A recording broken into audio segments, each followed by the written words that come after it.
பூமிக்கு திரும்ப இயலாத நிலை ஏற்பட்டது. இவர்களது உடல்நிலை பாதிக்கப்படும் எனவும் உயிருக்கு ஆபத்து எனவும் பல தகவல்கள் வெளிவந்தன. இருந்தும் அந்த விண்வெளி மையத்தில் அவர்கள் அயராது தங்களது பணிகளை மேற்கொண்டு வந்தனர். இந்த நிலையில் ஃபால்கான் 9 எனும் ராக்கெட்டுடன் டிராகன் எனும் விண்கலம் அனுப்பப்பட்டு சர்வதேச விண்வெளி நிலையத்தை சென்றடைந்தது. இதன் மூலமாக சுனிதா வில்லியம்ஸ் அவர்களும் பூட்ச் அவர்களும் அங்கிருந்த மேலும் 2 வீரர்களோடு இணைந்து பயணித்து பத்திரமாக புளோரிடா அருகில் கடலில் தரையிறங்கினர்.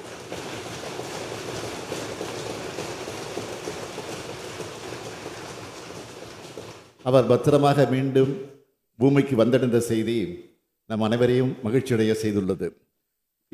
இத்தருணத்தில் சுனிதா வில்லியம்ஸ் அவர்களுக்கும் அவரை பத்திரமாக பூமிக்கு கொண்டு வருவதற்கான அனைத்து முயற்சிகளை மேற்கொண்டவர்களுக்கும் நமது மனமார்ந்த பாராட்டுக்களையும் நன்றியையும் நான் தெரிவித்துக் கொள்கிறேன்.